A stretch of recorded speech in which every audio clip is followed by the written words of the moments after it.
ન્યાયયાત્રાના ત્રીજા દિવસે રાહુલ ગાંધીની ધારાસભ્યો સાથે બેઠક થઈ, જ્યાં બોડેલીમાં કોંગ્રેસના ધારાસભ્યો સાથે રાહુલ ગાંધીએ બેઠક યોજી હતી। કોંગ્રેસના ધારાસભ્યોની સંખ્યા 77 થી 17 થઈ જવા બદલ રાહુલે ચિંતા વ્યક્ત કરી। ભાજપ વિરોધી મત આપમાં જતા ધારાસભ્યોની સંખ્યા ઘટી હોવાનું જણાવ્યું હતું। આપની ગેરંટીની સામે કોંગ્રેસની ગેરંટી કામ ના કરી શકી હોવાનું પણ ચર્ચામાં આવ્યું હતું। કોંગ્રેસ નેતાઓ લોકોના પ્રશ્નોને વાંચા આપવામાં ઊણા ઉતર્યા હોવાની પણ ટકોર કરવામાં આવી। લોકસભા ચૂંટણીમાં કામે લાગી જવા રાહુલની ધારાસભ્યોને સૂચના છે।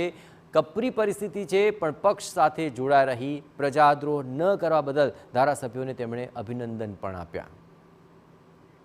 તો આખરે આ એક મનોમંથન થયું છે અને આગામી લોકસભા ચૂંટણીને લઈને હવે પ્રજાલક્ષી કાર્યો કરવા માટે ટકોર પણ કરવામાં આવી। આ ઉપરાંત જે ધારાસભ્યો હજુ પણ કોંગ્રેસ સાથે જોડાયેલા રહ્યા છે તેને આખરે રાહુલ ગાંધીએ અભિનંદન પણ આપ્યા છે। પણ આગામી સમયની અંદર આખરે પ્રજાલક્ષી કાર્યો કેવી રીતે કરવા, લોકોના પ્રશ્નોને કેવી રીતે વાચા આપવી, આ તમામ બાબતોને લઈને ચર્ચા વિચારણા થઈ। સૌથી મોટું મનોમંથન એ થયું કે આખરે 77ની સંખ્યા હતી, આ ધારાસભ્યોની સંખ્યા 17 પર પહોંચી, તેને લઈને રાહુલે ચિંતા વ્યક્ત કરી।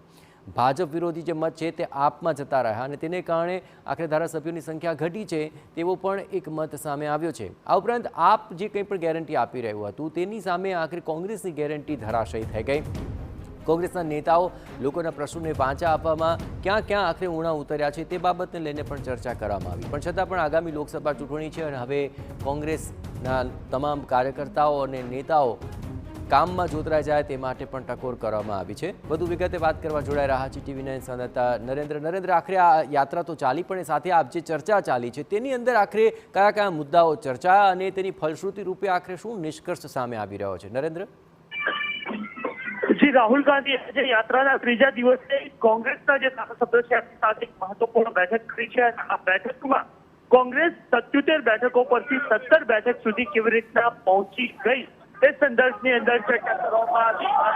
આ ચર્ચામાં જે છે એ કોંગ્રેસના તમામ ધારાસભ્યો પણ જોડાયા હતા અને એ ધારાસભ્યો તે પોતાના મનની વાત કરી। એમાં સ્પષ્ટ કહ્યું કે કોંગ્રેસની જે ગેરંટીઓ આપવામાં આવી હતી એ કોંગ્રેસની ગેરંટીમાં સભ્યોને રસ, મતલબ ગુજરાતની પ્રજાને રસ ન હતો, એના કરતા આમ આદમી પાર્ટીની જે ગેરંટી હતી એમાં સભ્યો જે ગુજરાતના નાગરિકો છે એને વધારે રસ હતો ને એના જ કારણે જે ભાજપ વિરોધી, સત્તા વિરોધી જે મત હતા એ તમામ મતો એ ભાગમાં વંચાયા અને એના જ કારણે બેઠકો ઓછી થઈ છે। આ સિવાય પ્રજાના મુદ્દાઓને લઈને જે પ્રકારે જવું જોઈએ જનતાની વચમાં, આ પ્રકારમાં કોંગ્રેસ લઈ જવામાં નિષ્ફળ રહી હતી અને એના જ કારણે બેઠકો ઓછી થઈ હોવાનું અથવા તો જનાધાર ગુમાવ્યો હોવાનું તમામ ધારાસભ્યો આ બેઠકની અંદર સ્પષ્ટ કર્યું હતું।